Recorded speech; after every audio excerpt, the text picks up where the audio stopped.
ഓം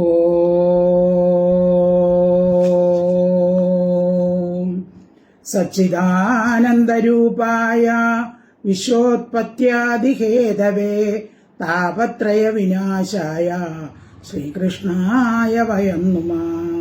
എല്ലാ സുഹൃത്തുക്കൾക്കും എൻ്റെ വിനീതമായ നമസ്കാരം. ശ്രീമദ് ഭാഗവതം ദശമസ്കന്ധഃ അതാ സപ്ത അശീതി തമോധ്യായ. 87-ാമത്തെ അധ്യായത്തില് വേദ സ്തുതികൾ അല്ലെങ്കിൽ ശ്രുതിഗീതയാണ് നാം ചർച്ച ചെയ്തുകൊണ്ടിരിക്കുന്നത്. അതാണ് ഇന്നും തുടരുന്നത്. ഇന്നും കൂടെ ആകുമ്പോൾ അത് തീരും. യോഗനിദ്രയിൽ ശയിക്കുന്ന ഭഗവാനെ വേദാഭിമാനികളായ ദേവതകൾ സ്തുതിക്കുന്നു. അതാണ് വേദസ്തുതി അല്ലെങ്കിൽ ശ്രുതിഗീത എന്ന് പറയുന്നത്. അതിൽ നമ്മൾ 38 വരെ ചർച്ച ചെയ്ത് കഴിഞ്ഞു. ഇന്ന് 39 മുതൽ ഉള്ള അധ്യായങ്ങളാണ്, 39 മുതലുള്ള ശ്ലോകങ്ങളാണ്. അതിൽ 2-3 ശ്ലോകങ്ങളും കൂടെ ഉള്ളൂ ഇനി ശ്രുതിഗീതയില്. അപ്പോൾ ബാക്കിയെല്ലാം നമ്മൾ ചർച്ച ചെയ്ത് കഴിഞ്ഞു. ഓം നമോ ഭഗവതേ വാസുദേവായ. ശ്ലോകം 39.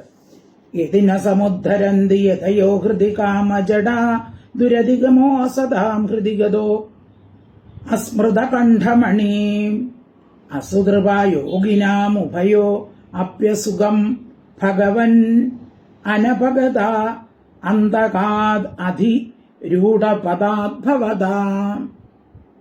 യതിന സമുദ്ധരന്തി യതയഃ ഹൃദി കാമജട. ഹേ ഭഗവൻ, യതയഃ യതികൾ എന്ന് വെച്ചാൽ യോഗികൾ ഹൃദയത്തിലുള്ള കാമജട വിഷയത്തിലുള്ള ആശകളുടെ വേരുകളെ ന സമുദ്ധരന്തി യതി വേരോടെ പറിച്ചു കളഞ്ഞില്ലെങ്കിൽ, അതായത് ചിലവര് സന്യാസം സ്വീകരിക്കുന്ന എങ്ങനെയാണ്, വീട്ടിൽ വല്ല പ്രശ്നം ഉണ്ടാകുമ്പോൾ ഒരു കാവ്യവസ്ത്രം എടുത്ത് സന്യാസം സ്വീകരിക്കും. അപ്പൊ അങ്ങനെയുള്ളവർക്ക് വിഷയാസക്തി ശരിക്ക് തീരുകയില്ല. അപ്പൊ അങ്ങനെ വിഷയാസക്തി ഉള്ളവർ അവർ എന്ത് അഷ്ടാംഗ യോഗം ശീലിച്ചാലും ശരി ഈ വിഷയങ്ങൾ കയറി വന്നുകൊണ്ടേയിരിക്കും. അതാണ് ഇവിടെ പറയുന്നത്. യതികൾ ഹൃദയത്തിലുള്ള കാമവിഷയങ്ങളിലുള്ള മൂലങ്ങളെ ന സമുദ്ധരന്തി യതി വേരോടെ പറിച്ചു കളയുന്നില്ലെങ്കിൽ അസതാം അസത്തുക്കൾക്ക് ഹൃദയത്തിൽ ഗതഹ അഭി ചേർന്നവനായിരുന്നാലും ദുർലഭനായിരിക്കുന്ന ത്വം ഭഗവാൻ ദുർലഭനാണ്. അപ്പൊ അവര് ഭഗവാനെ എത്ര മനസ്സിൽ ധ്യാനിച്ചാലും അവർക്ക് വിഷയചിന്ത കയറി വരുന്നതുകൊണ്ട് ഭഗവാൻ അവർക്ക് പ്രാപിക്കാൻ എളുപ്പമല്ല. അതാണ് ദുരധികമ, അത് ദുർലഭനായിരിക്കും, ഭഗവാൻ ദൂരത്തായിരിക്കും. തേഷാം അവർക്ക് അസ്മൃത കണ്ഠമണി, സ്മരിക്കപ്പെടാത്ത കണ്ഠമണിയായിട്ട്, അതായത് കഴുത്തിലൊരു മണി കെട്ടിയിട്ട് ഈ മണി അന്വേഷിച്ച് പലയിടത്തും നടക്കും. മണി കാണുമോ? അത് കഴുത്തിലാണ് കിടക്കുന്നത്. ചിലവരുണ്ട് കണ്ണാടി എടുത്ത് കണ്ണിൽ വെച്ചിട്ട് കണ്ണാടി അന്വേഷിച്ച് വീട് മൊത്തം നടക്കും. അതുപോലെയാണ് ഇവിടെ ഒരു ഉദാഹരണം പറഞ്ഞിരിക്കുന്നത്, കണ്ഠമണി എന്നാണ്. അപ്പൊ കഴുത്തിൽ കെട്ടിയിരിക്കുന്ന മണി അല്ലെങ്കിൽ രത്നത്തെ മറന്നിട്ട് അയാൾ അത് അന്വേഷിച്ച് പലയിടത്തും സഞ്ചരിക്കും. നമുക്ക് എളുപ്പം മനസ്സിലാകുന്നത് ഈ കണ്ണാടിയായിരിക്കും. കണ്ണാടി വെച്ചിരിക്കുന്നവര് കണ്ണാടി ചിലപ്പം കണ്ണിൽ തന്നെ വെച്ചേക്കും, എന്നിട്ട് അത് അന്വേഷിച്ച് വീട് മുഴുവനും നടക്കും. അല്ലെങ്കിൽ മാൻ അതിന്റെ നാഭിയിലുള്ള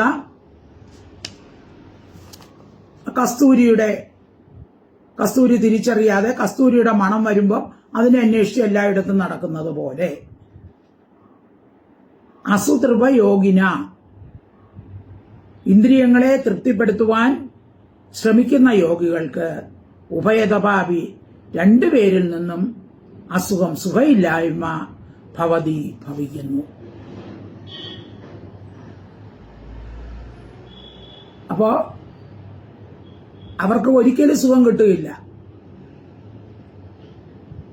മനസ്സിൽ ഭഗവാനെ ചിന്തിക്കുമ്പോൾ മനസ്സിൽ വന്നു വരുന്നത് വിഷയങ്ങളായിരിക്കും. അപ്പൊ വിഷയങ്ങളെ കുറിച്ച് ചിന്തിക്കും. അപ്പൊ വിഷയങ്ങളിൽ നിന്ന് സുഖം കിട്ടൂല, ഭഗവാനിൽ നിന്നും അവർക്ക് സുഖം കിട്ടില്ല. ചഞ്ചല മനസ്സാണ്. അനപഗതാന്തക അകന്നു പോകാത്ത മൃത്യുവിൽ നിന്നും അനധിരൂഢ പദ അറിയപ്പെടാത്ത പദത്തോടുകൂടിയ ഭവതക ഭവാങ്കൽ നിന്നും ആകുന്നു. അപ്പൊ മൃത്യുവിൽ നിന്നും അറിയപ്പെടാത്ത പദങ്ങളോടുകൂടിയ ഭഗവാനിൽ നിന്നും ആകുന്നു. അതായത് വിഷയവാസനകളെ പൂർണ്ണമായി ഉപേക്ഷിക്കാത്ത യോഗികൾ എത്ര അഷ്ടാംഗ യോഗം ശീലിച്ചാലും ശരി, അവർക്ക് ഭഗവാനെ പ്രാപിക്കാൻ കഴിയില്ല. കഴുത്തിൽ അണിഞ്ഞിരിക്കുന്ന കണ്ഠമണിയെ കഴുത്തിൽ നോക്കാതെ നാലുപാടും തെരഞ്ഞു നടക്കുന്നത് പോലെ അവരെന്ത് ചെയ്യും? ഹൃദയത്തിലിരിക്കുന്ന ഭഗവാനെ അന്വേഷിച്ച് നാലുപാടും നടക്കും. ക്ഷേത്രങ്ങളായ ക്ഷേത്രങ്ങൾ തോറും നടക്കും. ഇപ്പൊ ഭഗവാനെ കാണുമോ? ഇല്ല. അവർ മൃത്യുഭയത്തോടുകൂടി എന്ത് ചെയ്യുന്നു? ഭഗവാനെ പ്രാപിക്കാൻ കഴിയാതെ ഉഴലുന്നു. അപ്പൊ അവർക്ക് മരണഭയം, ഭഗവാനെ പ്രാപിക്കാൻ കഴിയുന്നുമില്ല. അപ്പൊ അതാണ് വിഷയാസക്തി അല്ലെങ്കിൽ വിരക്തി വരാതെ സന്യാസം സ്വീകരിച്ചാലുള്ള കുഴപ്പം. അതാണ് നമുക്ക് സന്യാസം സ്വീകരിക്കണമെന്ന് വിരക്തി വന്നു കഴിഞ്ഞ ശേഷമേ ആഗ്രഹിക്കാം. അല്ലാതെ വീട്ടിൽ എന്തെങ്കിലും പ്രശ്നം കൊണ്ട് സന്യാസം സ്വീകരിച്ചാൽ ഇതുപോലെ ഇരിക്കും. യതിന സമുദ്ധരന്തി യഥയോ ഹൃദി കാമജട ദുരധികമോ സദാം ഹൃദിഗതോ അസ്മൃത കണ്ഠമണി അസുതൃപയോഗിനാം ഉഭയതോ അപ്യസുഖം ഭവൻ അനപഗതാന്തക അതിരൂഢ പദാദ്ഭവത.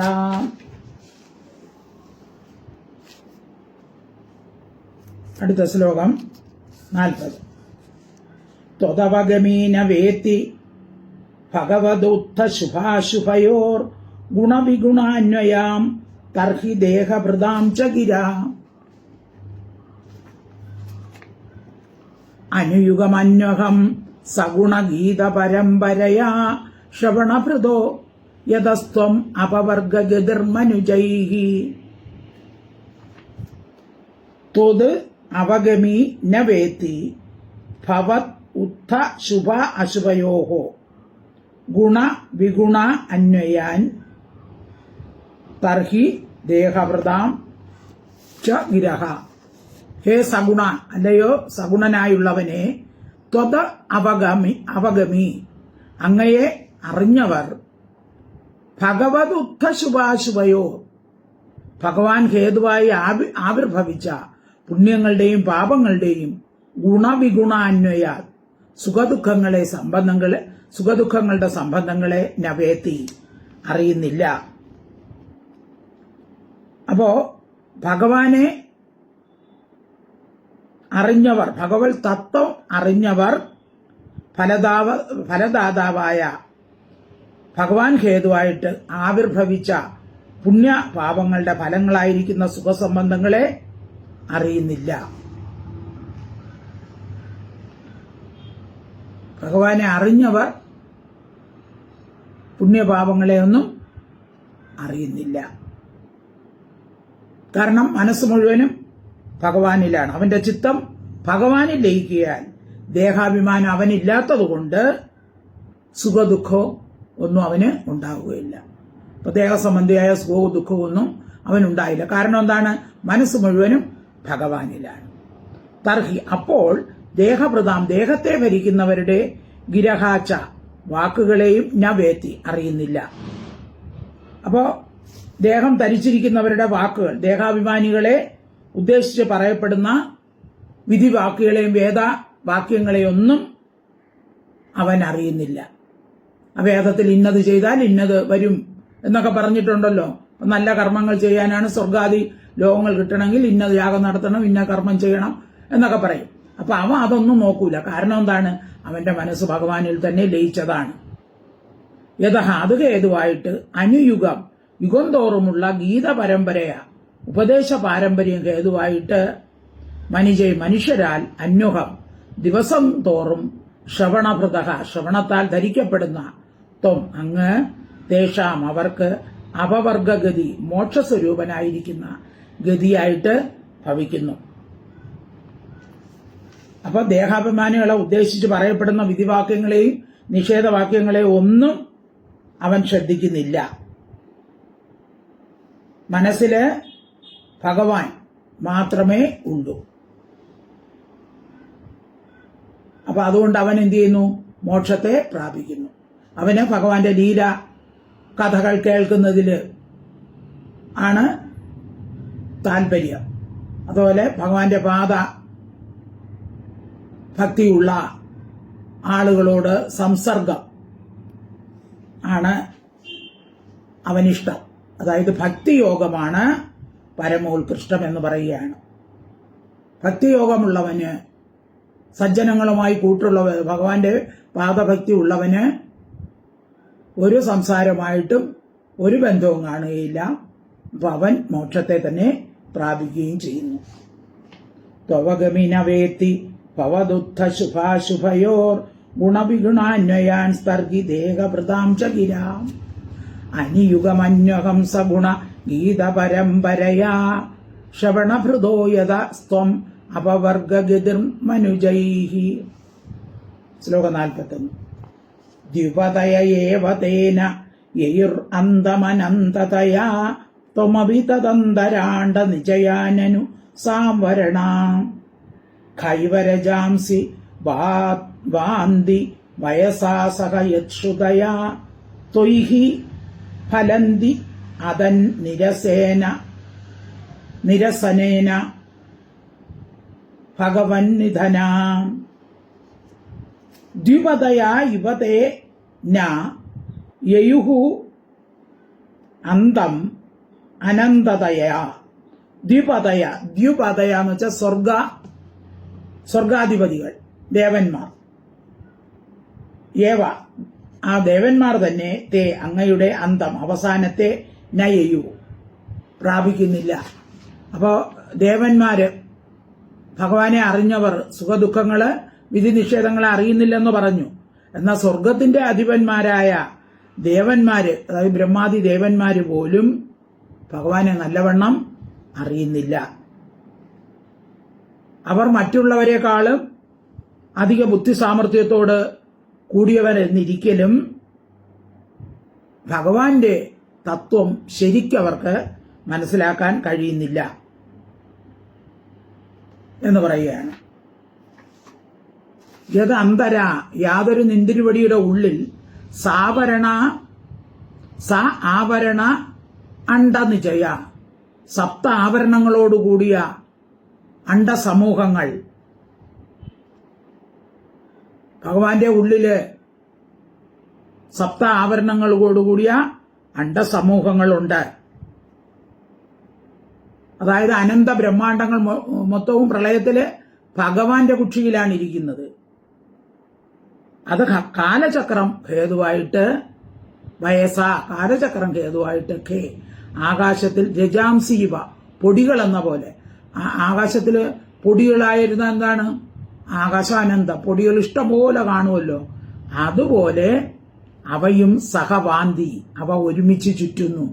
ഭഗവാന്റെ ആ കുക്ഷിയിൽ, ഭഗവാന്റെ ഉദരത്തില് അനന്തകോടി ബ്രഹ്മാണ്ടങ്ങളാണ് കിടക്കുന്നത്. ആകാശത്തിൽ പൊടികൾ എങ്ങനെ പറക്കുമോ അതുപോലെ അവയും ഒരുമിച്ച് ചുറ്റുന്നു. ഞാനും ആശ്ചര്യം തന്നെ. എന്നത് ഏതെന്നോ അതഹ ഇത് ഹേതുവായിട്ട് ശ്രുതയ വേദങ്ങൾ തൊയ് അങ്ങയിൽ ഫലന്തി പര്യവസാനിക്കുന്നു. ഹി യാതൊന്ന് ഹേതുവായിട്ട് അതൻ നിരസേന അതല്ലാത്തതിനെ നിരസിക്കുന്നതുകൊണ്ട് ഭഗവൻ നിധന ഭഗവാനിൽ സമാപ്തിയോട് കൂടിയവയായിട്ട് ഭവിക്കുന്നു. അപ്പോ ഈ പൊടികൾ, ആകാശത്തിലെ പരമാണുക്കൾ ഒരുമിച്ച് ഒരേ സമയത്ത് ഒന്നായി ചുറ്റിത്തിരിയും. അതുപോലെ അങ്ങയ്ക്കും അന്തമില്ല, ആകാശത്തെ പോലെയാണ്, എങ്ങും വ്യാപിച്ചിരിക്കുന്നു. ഭഗവാന്റെ ഗുണങ്ങൾ അനന്തമായാലും നിർഗുണനായിരിക്കുന്ന ആ ഭഗവാൻ വാക്കിന് ഗോചരമല്ല. അതുകൊണ്ട് ഭഗവാന്റെ സാക്ഷാൽ ഗതി വേദങ്ങൾക്കും മനസ്സിലാകുന്നില്ല. എങ്കിലും താൽപര്യവൃത്യ ഭഗവാനിൽ തന്നെ അത് പര്യവസാനിക്കുന്നു. അതായത് ഓരോന്നും പറഞ്ഞ് നേതി ഇതല്ല ബ്രഹ്മം ഇതല്ല എന്ന് പറഞ്ഞു അവസാനം എന്താണോ ശേഷിക്കുന്നത് അതാണ് ബ്രഹ്മം. അപ്പോൾ ആർക്കും ഭഗവാന്റെ മാഹാത്മ്യത്തെ കുറിച്ച് പറയാൻ സാധിക്കുകയില്ല. ഭഗവാനിൽ സമാപ്തത്തോടു കൂടിയവയായിട്ട് ഭവിക്കുന്നു. അതായത് അവസാനം വരുമ്പോൾ ഭഗവാൻ തന്നെ, വേറെ ഒന്നും ഇവിടെ ഇല്ല എന്നുള്ള രീതിയിൽ വേദങ്ങൾ സ്തുതിച്ചു. അപ്പൊ ഭഗവാന്റെ നിത്യസ്വരൂപം, ആ സ്വരൂപത്തെ ബ്രഹ്മാദി ദേവന്മാർ പോലും അറിയുന്നില്ല. അതുപോലെ വേദാന്ത വാക്ക്, വേദസ്തുതി, വേദാഭിമാനികളായ ദേവതകൾ പോലും ശരിക്കറിയുന്നില്ല. അതുകൊണ്ട് വാച്യമായ സകലതിനെയും തള്ളിക്കളഞ്ഞിട്ട് അവയുടെ അവധിയായിരിക്കുന്ന ഭഗവാനിൽ തന്നെ വാക്കുകൾ ലയിക്കുന്നു. അവസാനം ചെന്നെത്തുന്നത് അതാണ്, അന്തമായിട്ട് ഭഗവാനിൽ തന്നെ ചെന്നെത്തുന്നു. ഓരോന്ന് പറഞ്ഞ് ഇതാണോ ബ്രഹ്മം, അല്ല അല്ല, നേതി നേതി നേതി എന്ന് പറഞ്ഞ് അവസാനം ഏതാണോ അവശേഷിക്കുന്നത് അതാണ് ബ്രഹ്മം. അപ്പൊ ഭക്തിയെ തന്നെ സകല മുമുക്ഷുക്കളും ശരണം പ്രാപിക്കുക എന്നാണ് ശ്രുതി മാതൃശാസനം. ഇപ്പൊ ഈശ്വരന് പോലും അറിയില്ല ഇത് എവിടെയാണ്, ഈശ്വരന്റെ അന്തം എവിടെ, ആദ്യം എവിടെയെന്ന് ഈശ്വരന് പോലും അറിഞ്ഞുകൂടാന്നാണ്. അപ്പൊ ഒരു വസ്തുവിന്റെ അവധിയെ അറിയണമെന്ന് വെച്ചാൽ ആ വസ്തു അന്തത്തെ പ്രാപിച്ചിരിക്കണം, അതിനൊരറ്റം കാണണം, അല്ലേ? അപ്പൊ ഇതിന്റെ അറ്റം എവിടെയാണ്, ഒരു ഭൂമിയുടെ അറ്റം എവിടെയാണെന്ന് നമുക്ക് പറയാൻ പറ്റും. പക്ഷെ ഈ ബ്രഹ്മത്തിന്റെ അന്തം എവിടെയാണ് നമുക്ക് പറയാൻ സാധിക്കുകയില്ല. കാരണം സത്യം, ജ്ഞാനം, അനന്തം ബ്രഹ്മ. സത്യമാണ്, ജ്ഞാനമാണ്, അനന്തമാണ്.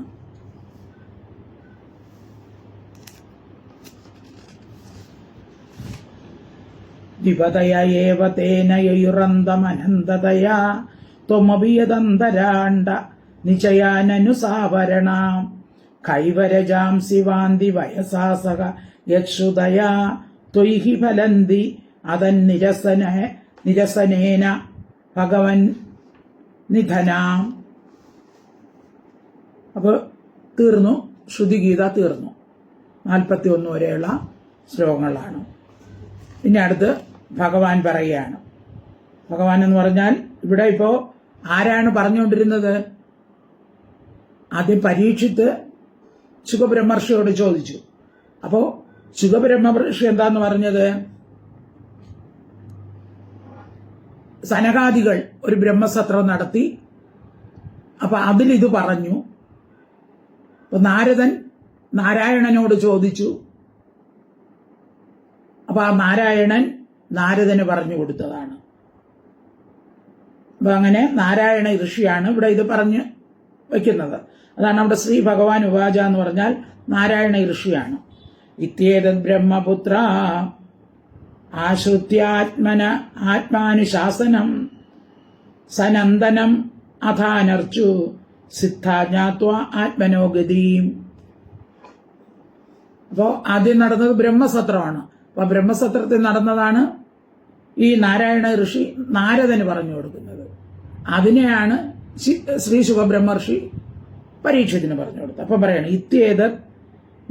ഏതത് ബ്രഹ്മണഃ പുത്ര, ഇത് ഇപ്രകാരം ബ്രഹ്മണഃ പുത്ര, ബ്രഹ്മാവിന്റെ പുത്രന്മാർ ആത്മാനുശാസന, ആത്മാവിനെ ബോധിപ്പിക്കുന്ന ഏതത്, ഇതിനെ അനുസൃത്യ ശ്രവിച്ചിട്ട് സിദ്ധന്മാരായി ആത്മനഃ, ആത്മാവിന്റെ ഗതി തത്വത്തെ ജ്ഞാത്വ, അറിഞ്ഞിട്ട് സനന്ദനെ അനന്തരം ആനർച്ചു പൂജിച്ചു.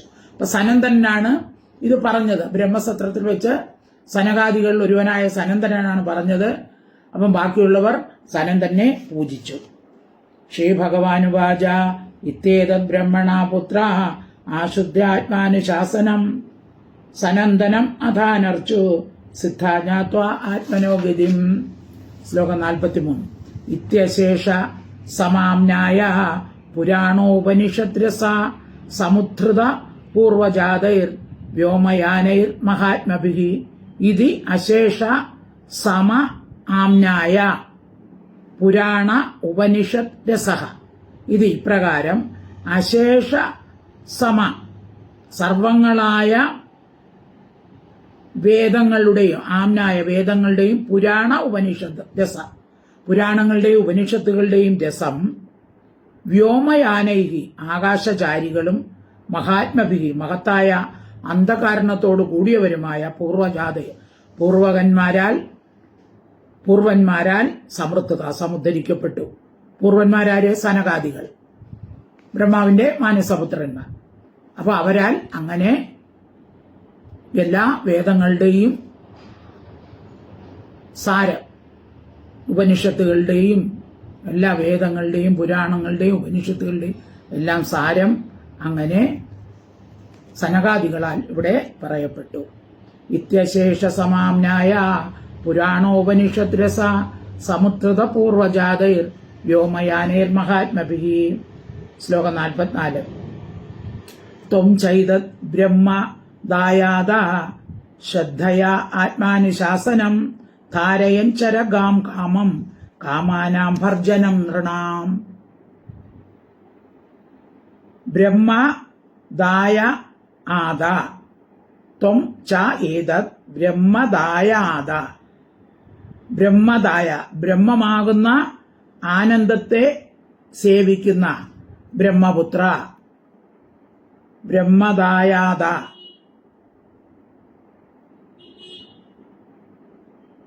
ബ്രഹ്മമാകുന്ന ആനന്ദത്തെ സേവിക്കുന്ന ബ്രഹ്മപുത്ര. ത്വം ച അങ്ങും നൃണ മനുഷ്യരുടെ കാമങ്ങളുടെ ഭർജനം നിവൃത്തികരമായ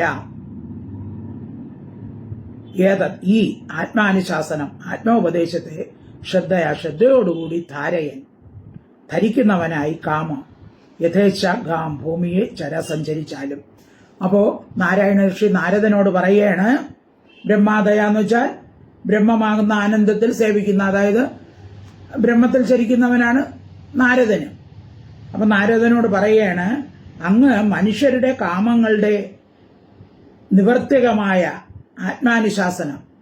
അപ്പൊ നാരദൻ സാധാരണ പറയും ഏഷണിക്കാരൻ, പക്ഷെ ഏഷണിക്കാരനല്ല നാരദൻ. നാരദൻ എല്ലാവരെയും ആ നേർവഴിക്ക് നടത്താനാണ് ഓരോന്ന് നാരദൻ ശാപമൊക്കെ കൊടുക്കുന്നത്.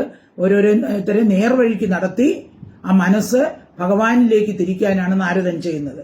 അപ്പൊ അതുകൊണ്ട് നാരായണ ഋഷി പറഞ്ഞു, അങ്ങ് എന്ത് ചെയ്യണം? മനുഷ്യരുടെ കാമങ്ങളുടെ നിവർത്തകമായ ഏതത് ആത്മാനുശാസനം, ഈ ആത്മാ ഉപദേശത്തെ ശ്രദ്ധയോടുകൂടി ധരിക്കുന്നവനായിട്ട് കാമം യഥേച്ഛം ഭൂമിയെ സഞ്ചരിച്ചാൽ. അപ്പം അങ്ങ് ഭൂമിയിൽ സഞ്ചരിച്ച് ആ മോക്ഷം ആഗ്രഹിക്കുന്നവർക്ക് സാരോപദേശം നൽകി അവരെ ദുഃഖസമുദ്രത്തിൽ നിന്നും ഉദ്ധരിക്കുക.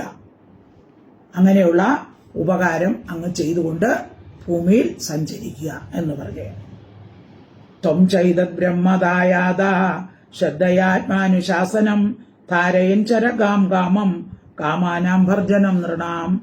ശ്ലോകം 45. ശ്രീശുകോവാച ഏവം സൈർഷണാദിഷ്ടം ഗൃഹീത്വാ ശ്രദ്ധയാത്മവാൻ പൂർണ്ണശ്രുതതരോ രാജൻ ആഹവീരവൃതോ മുനി. ഏവം സഹ ഋഷിണ ആദിഷ്ടം. ഏവം ഇപ്രകാരം ഋഷിയാൽ നാരായണ ഋഷിയാൽ ആദിഷ്ടം ഉപദേശിക്കപ്പെട്ടതിനെ ശ്രദ്ധയാ വിശ്വാസത്തോടുകൂടി ഗൃഹീത്വ നാരദൻ ഗ്രഹിച്ചിട്ട് ആത്മവാൻ ആത്മാവിനെ അറിഞ്ഞവനും പൂർണ്ണനും ശുദ്ധതര കേട്ടതിനെ ധരിച്ചവനും, അതായത് നാരായണ ഋഷിയുടെ ഉപദേശം നല്ലോണം ധരിച്ചു വീരവ്രത നൈഷ്ഠിക ബ്രഹ്മചാരിയുമായ സഹാമുനി, ആ മുനി രാജൻ, ഹേ രാജാവേ ആഹ പറഞ്ഞു. നാരായണ ഋഷി നാരദനോട് ഇങ്ങനെ പറഞ്ഞപ്പോൾ തിരിച്ച് നാരദൻ നാരായണ ഋഷിയോട് പറയുന്നതാണ് അടുത്തത്. ഏവം ശ്രീശിവവാച ഏവം സൈർഷിണാദിഷ്ടം ഗൃഹീത്വാ ശ്രദ്ധയാത്മവാൻ പൂർണ്ണം ശുദ്ധതരോ രാജൻ ആഹവീരവൃതോ മുനി. ശ്ലോകം 46. ശ്രീനാരദവാച നമസ്തസ്മൈ ഭഗവതേ കൃഷ്ണായ അമലകീർത്തയേ യോധത്തെ സർവഭൂതാനാം അഭവായ ഉഷതി കലാം. നാരദൻ ഭഗവാന് നമസ്കാരം പറയണം. നമസ്തസ്മൈ ഭഗവാനായിക്കൊണ്ട് നമസ്കാരം. ഭഗവതേ ഷഡ്ഗുണങ്ങളുള്ള അതിനെയാണ് ഭഗവാൻ എന്ന് പറയുന്നത്. ഭഗവതേ കൃഷ്ണായ അമലചേതസേ അമല നിർമ്മലമായ കീർത്തിയോടുകൂടിയവനും ഭഗവതേ ഐശ്വര്യപൂർണനും ആയ കൃഷ്ണനായിക്കൊണ്ട് നമഃ നമസ്കാരം പറയുകയാണ്. ഇനി എങ്ങനെയുള്ള കൃഷ്ണനാണ്? യോധത്തെ സർവഭൂതാനാം അഭവായ ഉഷതീകല, സർവഭൂതാന സകല പ്രാണികളുടെയും അഭവായ സംസാര ദുഃഖത്തിനായിക്കൊണ്ട്, സംസാര ദുഃഖത്തിന്റെ ശമനത്തിനായിക്കൊണ്ട് ഉഷതി മനോഹരങ്ങളായ കല അംശാവതാരങ്ങളെ യാതൊരുവൻ ധരിക്കുന്നുവോ അങ്ങനെയുള്ള ഭഗവാന് നമസ്കാരം. സർവപ്രാണികളുടെയും സംസാര ദുഃഖം ഇല്ലാതാക്കാൻ വേണ്ടി ഭഗവാൻ യുഗേ യുഗേ യുഗങ്ങൾ തോറും അംശാവതാരങ്ങൾ എടുക്കുന്നു. അപ്പൊ അങ്ങനെ ഉള്ള ആ ഭഗവാന് നമസ്കാരം. ശ്രീനാരദ ഉവാച നമസ്തസ്മൈ ഭഗവതേ കൃഷ്ണായ അമലകീർത്തയേ യോധത്തെ സർവഭൂതാനാം അഭവായോ ഉഷതീകലാം. ശ്ലോകം 47. ഇത്യാദ്യം ഋഷി ആനമ്യ തശിഷ്യാം ച മഹാത്മന തതോ അഗാതാശ്രമം സാക്ഷാത് പിതൃദ്വൈപായനസ്യ മേ. ഇതി ആദ്യം ഋഷിം ആനമ്യ തത് ശിഷ്യാൻ ച മഹാത്മനഃ. ഇത് ഇപ്രകാരം ആദ്യം ഋഷി, ആദ്യനായ ഋഷിയെയും മഹാത്മാക്കളായ തത് ശിഷ്യാൻ, അദ്ദേഹത്തിന്റെ ശിഷ്യന്മാരെ, അതായത് നാരായണ ഋഷിയുടെ ആശ്രമത്തിലാണ് പോയത്. അപ്പൊ അവിടെ ഇഷ്ടംപോലെ നാരായണ ഋഷിയും ഇഷ്ടംപോലെ ശിഷ്യന്മാരുമുണ്ട്. അവരെ എല്ലാവരെയും ആനമ്യ നമസ്കരിച്ചിട്ട് തതഹ അവിടെ നിന്ന് മേ എന്റെ സാക്ഷാത് പിതാവായ ദ്വൈപായനസ്യ വ്യാസന്റെ ആശ്രമം പർണശാലയെ പ്രാപിച്ചു. എന്റെ സാക്ഷാൽ അച്ഛന്റെ എന്ന് പറയുന്നത്, അതായത് ശുഗനാണ് പറയുന്നത്. ശുഗന്റെ സാക്ഷാൽ അച്ഛൻ ആരാണ്? വ്യാസൻ. കാരണം ശുഗൻ ഉണ്ടായത് എങ്ങനെയാണ്? അതായത് അരണി കടഞ്ഞുകൊണ്ടിരിക്കുമ്പോൾ, വ്യാസൻ അരണി കടഞ്ഞുകൊണ്ടിരുന്നപ്പോൾ കൃതാജി എന്നൊരു അപ്സരസ് പോകുന്ന കണ്ടു. പെട്ടെന്ന് വ്യാസന് ബീജസ്ഖലനമുണ്ടായി. അത് അരണിയില്, അത് അഗ്നിയിൽ വീണു. അപ്പോൾ അത് അഗ്നിയിൽ നിന്നാണ് ശുഗൻ ഉണ്ടായത്. അപ്പോൾ കണ്ടപ്പോ അദ്ദേഹത്തിന് ബീജസ്ഖലനം ഉണ്ടായതാണ്. അപ്പൊ അമ്മ ആരെന്ന് പറയാൻ പറ്റൂല. കൃതാജിയെ കണ്ടപ്പോൾ വ്യാസനിൽ നിന്ന് തന്നെ അഗ്നിയിൽ വീണ് വ്യാസനല്ല ശുഗൻ ഉണ്ടായതാണ്. അപ്പൊ ശുഗൻ പറയണ എന്റെ സാക്ഷാൽ അച്ഛൻ എന്ത് ചെയ്തു? അവിടെ നിന്ന് നാരദൻ പോയത് എന്റെ അച്ഛന്റെ ആശ്രമത്തിൽ, വ്യാസന്റെ ആശ്രമത്തിലായിരുന്നു. ഇതി ആദ്യം ഋഷിം ആനമ്യ തശിഷ്യാഞ്ച മഹാത്മന തതോഗാതാശ്രമം സാക്ഷാത് പിതൃദ്വൈപായനസ്യ മേ. ശ്ലോകം 48. സഭാജിതോ ഭഗവത കൃതാസന പരിഗ്രഹ തസ്മൈ തദ്വർണയാമാസ നാരായണ മുഖാശ്രുതം. സഭാജിതോ ഭഗവാനാൽ സഭാജിത സൽക്കരിക്കപ്പെട്ടവനായി, അതായത് വ്യാസഭഗവാൻ ശ്രീനാരദനെ സ്വീകരിച്ചു. കൃതാസന പരിഗ്രഹ ഇരിപ്പിടത്തെ സ്വീകരിച്ചവനായ നാരദമുനി നാരായണമുഖത്തിൽ നിന്ന് ശ്രുതം കേട്ടതായ അതിനെ തസ്മൈ അദ്ദേഹത്തിനായി കൊണ്ട് വർണ്ണയാമാസ വർണ്ണിച്ചു. അപ്പൊ നാരായണ ഋഷി പറഞ്ഞതിനെല്ലാം ആ ശ്രുതിഗീത മൊത്തവും നാരദൻ എന്ത് ചെയ്തു? വ്യാസമഹർഷിക്കായിട്ട് പറഞ്ഞു കൊടുത്തു. അപ്പൊ അങ്ങനെ അവിടെ ഉണ്ടായിരുന്ന ശുഗൻ അങ്ങനെ ഞാനും അത് കേൾക്കാൻ ഇടയായി എന്ന് പറയുകയാണ്. സഭാജിതോ ഭഗവത കൃതാസന പരിഗ്രഹ തസ്മൈ തർവർണയാമാസ നാരായണ മുഖാശ്രുതം. ശ്ലോകം 49. ഇത്യേതത് വർണ്ണിതം രാജൻ എന്ന പ്രശ്ന കൃതത്വയാ യഥാ ബ്രഹ്മണ്യ നിർദ്ദേശേ നിർഗുണോ വിമനശ്ചരേ. ഇതി ഏതത് വർണ്ണിതം രാജൻ, ഹേ രാജൻ, ത്വയാ അങ്ങയാൽ നഹ ഞങ്ങളോട് കൃത ചെയ്യപ്പെട്ടതായ പ്രശ്ന ചോദ്യം യാതൊന്നോ എന്തോന്നാണ്? അനിർദ്ദേശേ നിർദ്ദേശിക്കപ്പെടാൻ കഴിയാത്തതും നിർഗുണേബി ഗുണാതീതനും ആകുന്നുവെങ്കിലും ബ്രഹ്മണി ബ്രഹ്മത്തിൽ മനസ്സ് യഥാചരേ എങ്ങനെ ചരിക്കും? ഏതത് എന്നുള്ള ഇത് വർണ്ണിക്കപ്പെട്ടു. ബ്രഹ്മത്തിൽ മനസ്സിന്റെ പ്രവേശം ഉണ്ടാകുന്ന മാർഗം ശ്രുതികൾ ഇന്നവിധം ബോധിപ്പിച്ചു എന്ന് അങ്ങ് ധരിച്ചുവല്ലോ എന്നാണ്. അപ്പൊ നിർദ്ദേശിക്കപ്പെടാൻ കഴിയാത്തതും ഗുണാതീതവുമായ ബ്രഹ്മത്തെ ശ്രുതികൾ എങ്ങനെ ബോധിപ്പിക്കുന്നു എന്നാണ് അങ്ങ് ഞങ്ങളോട് ചോദിച്ചത്. അതിനുള്ള ഉത്തരം ഞങ്ങൾ അങ്ങയോട് വർണ്ണിച്ചു കഴിഞ്ഞു. അപ്പൊ അതെന്താണ്? ബ്രഹ്മത്തിൽ മനസ്സിന്റെ പ്രവേശം ഉണ്ടാകുന്ന മാർഗം, എങ്ങനെ ബ്രഹ്മത്തിൽ മനസ്സ് പ്രവേശിക്കാം, ആ മാർഗം ഇവിടെ ശ്രുതികൾ പറഞ്ഞു തന്നു. അതിനേതാ ഞാൻ അങ്ങേക്കും പറഞ്ഞു തരികയാണ്. ഇത്യേതത് വർണ്ണിതം രാജൻ എന്നെ പ്രശ്നകൃതസ്ത്വയ യഥാ ബ്രഹ്മണ്യ നിർദ്ദേശേ നിർഗുണേപി മനശ്ചരേ. ശ്ലോകം 50. യോസ്യോ ഉൽപ്രേക്ഷക ആദിമധ്യന്നിധനേയോ വ്യക്ത ജീവേശ്വരോ യാ സൃഷ്ടേദം അനുപ്രവിശ്യ ഋഷിണാചക്രേ പുരശാസ്തിതാഃ യം സമ്പദ്യ ജഗാത്യജാം അനുശയീ സുപ്ത കുലായം യഥാ തം കൈവല്യ നിരസ്തയോനിം അഭയം ധ്യായേത് അജസ്രം ഹരിം. യോ യഹ അസ്യ ഉത്പ്രേക്ഷക ആദി മധ്യനിധനെ യഹ അവ്യക്ത ജീവേശ്വരഃ യഹ സൃഷ്ട ഇദം അനുപ്രവിശ്യ ഋഷിണാ ചക്രേ പുരഃ ശാസ്തിതാഃ യം സമ്പദ്യ ജഹാദി അജാം അനുശയി സുപ്തകുലായം യഥാ തം കൈവല്യ നിരസ്തയോനിം അഭയം ധ്യായേത് അജസ്രം ഹരിം. അപ്പോൾ ഇത്രയും നേരം ശ്രുതികൾ സ്തുതിച്ചല്ലോ. ആ സ്തുതി ഗീതയുടെ അല്ലെങ്കിൽ വേദസ്തുതിയുടെ സാരമാണ് പറയുന്നത്. അപ്പൊ ഇതിൽ പറഞ്ഞിരിക്കുന്ന ഇത്രയും കാര്യമാണ് ഇത്രയും നേരം നമ്മൾ പഠിച്ചത്. 30 ശ്ലോകമുണ്ട് ശ്രുതിഗീത. അപ്പൊ ആ ശ്രുതിഗീതയിൽ പഠിച്ച അതിന്റെ സാരം ഇത്രയാണ്. എന്താണ്? യഹ അസ്യ ഉത്പ്രേക്ഷക,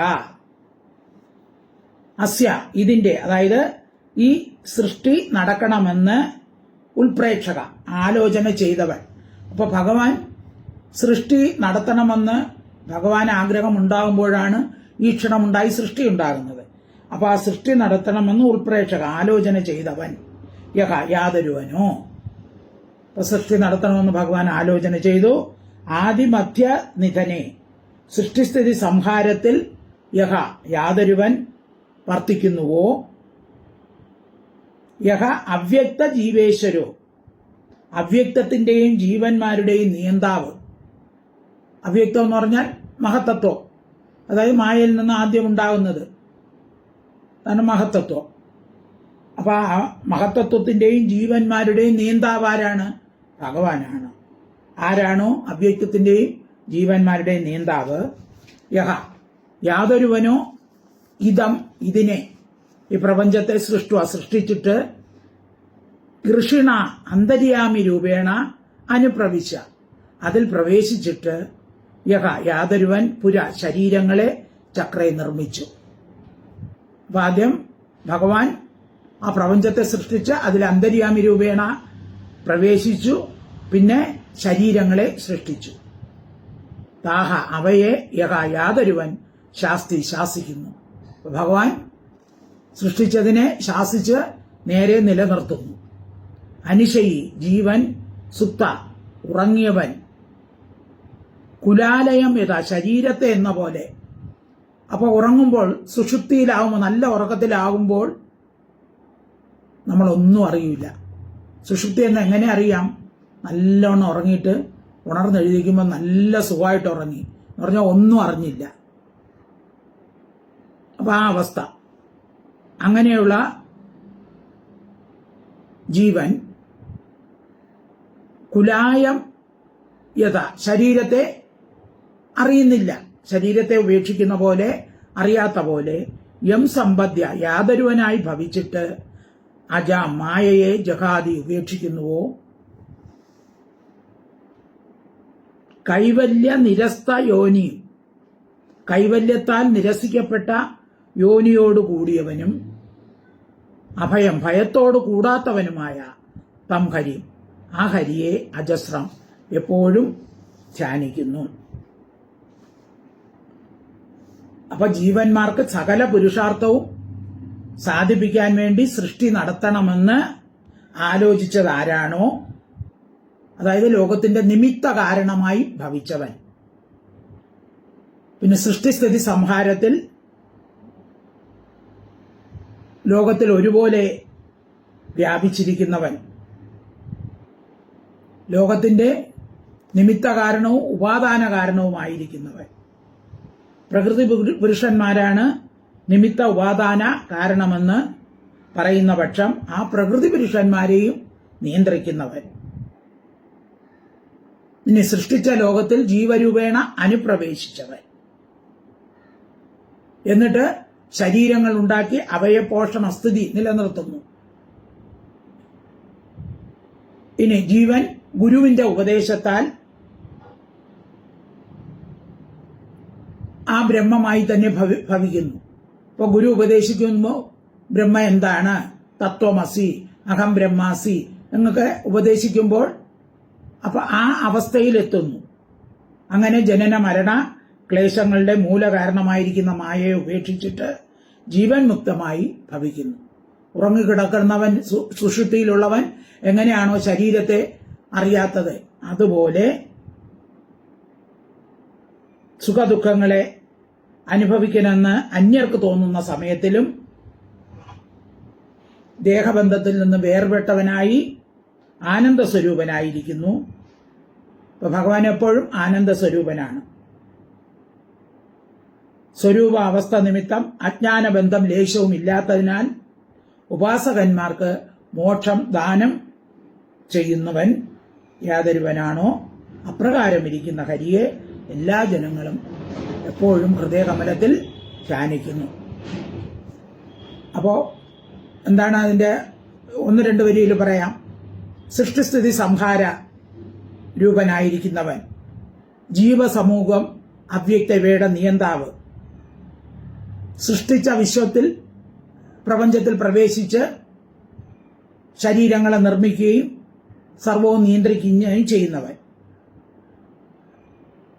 യാതൊരുവന്റെ തത്വമറിഞ്ഞാൽ സുഷുപ്തിയിലെ പോലെ ശരീരമൊന്നും അറിയാതെ ദേഹാഭിമാനം ഇല്ലാത്തവനായിരിക്കുന്നുവോ, മായയെ വിട്ട് മുക്തനായിത്തീരുന്നത് ഭക്തന്മാരുടെ സംസാര ദുഃഖം തീർത്ത് അവർക്ക് സായുജ്യം നൽകുന്ന സച്ചിദാനന്ദ സ്വരൂപനായ കൃഷ്ണ പരമാത്മാവിനെ ഞാൻ എല്ലായ്പ്പോഴും ധ്യാനിക്കുന്നു.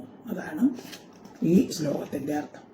അശ്വതി ഗീതയുടെ മുഴുവനും സാരം ഇത്രയേ ഉള്ളൂ. യോസ്യോ ഉത്പ്രേക്ഷക ആദിമത്യന്നിധനെ യോ വ്യക്ത ജീവേശ്വരോ യസൃഷ്ടേതമനുപ്രവിശ്യ ഋഷിണാചക്രേ പുരശാസ്തിതാകാം യം സമ്പദ്യ ജഹാത്യജാം അനുശയി സുപ്തകുലായം യഥാ തം കൈവല്യ നിരസ്തയോനി അഭയം ധ്യായേത് അജസ്രം ഹരിം. ഇത് ശ്രീമദ് ഭാഗവതേ മഹാപുരാണേ ദശമസ്കന്ധേ ഉത്തരാർത്ഥേ നാരദ നാരായണ സംവാദേ വേദസ്തുതിർനാമ സപ്ത അശീതി തമോധ്യായ സമ്പൂർണ്ണ.